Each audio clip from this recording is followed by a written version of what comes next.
जाट एक कृषक जाति है जिसका एक राजनीतिक शक्ति के रूप में उत्थान मुगल शासक औरंगजेब के शासनकाल में हुआ। बात 1669 ईस्वी की है, जब मथुरा क्षेत्र के जाटों ने अपने नेता गोकुल के नेतृत्व में औरंगजेब के विरुद्ध विद्रोह कर दिया था। इस विद्रोह में गोकुल मार दिया जाता है, किंतु उसके द्वारा शुरू किए गए संघर्ष को उसके बाद राजा राम ने जारी रखा। 1688 ईस्वी में राजा राम की मृत्यु के बाद उसके भतीजे चूड़ामन ने जाटों को नेतृत्व प्रदान किया। ध्यान रहे, मथुरा वर्तमान में राजस्थान से बाहर उत्तर प्रदेश राज्य में स्थित है। चूड़ामन का शासनकाल 1695 ईस्वी से 1721 ईस्वी के बीच रहा। भरतपुर के स्वतंत्र जाट राज्य का संस्थापक चूड़ामन ही था। चूड़ामन ने मथुरा एवं आगरा के मुगल इलाकों में धावे बोलकर मुगल शक्ति को एक प्रकार से झकझोर दिया।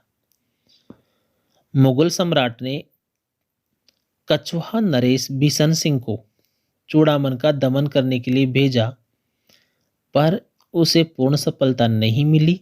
धीरे धीरे चूड़ामन ने शक्ति प्राप्त की और थून नामक स्थान पर किला बनाकर अपना राज्य स्थापित कर लिया। इनके बाद अगले प्रतापी शासक हुए बदन सिंह।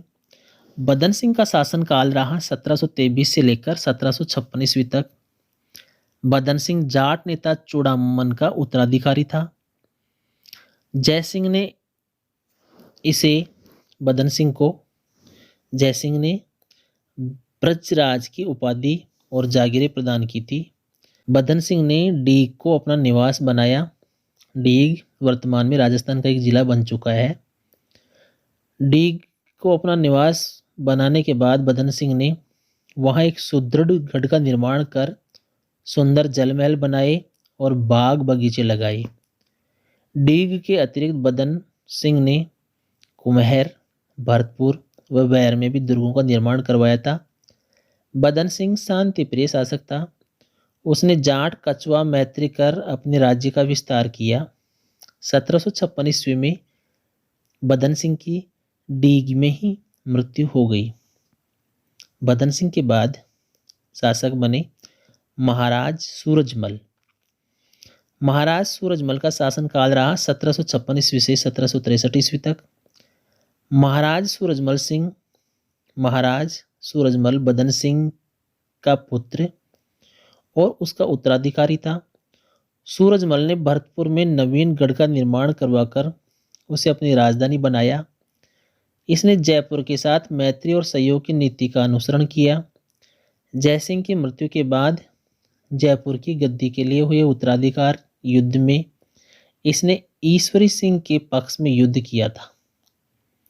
जयपुर में उत्तराधिकार का युद्ध 1743 से 1750 ईस्वी के बीच हुआ था।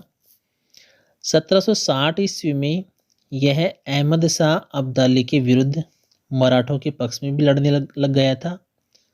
हम बात कर रहे हैं महाराज सूरजमल की, जो कि अहमद शाह अब्दाली के विरुद्ध मराठों के पक्ष में लड़ने गया, मगर मराठा सेना नायक सदाशिव राव भाऊ के व्यवहार से खिन्न होकर यह वापस भरतपुर लौट आया। पानीपत की पराजय के बाद मराठों को सूरजमल ने शरण एवं सहायता भी दी। 1763 ईस्वी में रोहिलों के विरुद्ध युद्ध में सूरजमल की मृत्यु हो गई। इस युद्ध में सूरजमल का प्रतिद्वंदी नजीब खान था, जिसने सूरजमल की मृत्यु की पुख्ता पुष्टि होने पर ही विश्वास किया था। यह सूरजमल का अपने शत्रुओं के मन में क्षोभ का एक बहुत बड़ा उदाहरण माना जा सकता है। महाराज सूरजमल के बारे में लिखते हुए कालिका रंजन कानूनगो ने लिखा है, उसमें अपनी जाति के सभी गुण, शक्ति, साहस, चतुराई, निष्ठा और कभी पराजय स्वीकार न करने वाली अदम्य भावना विद्यमान थे।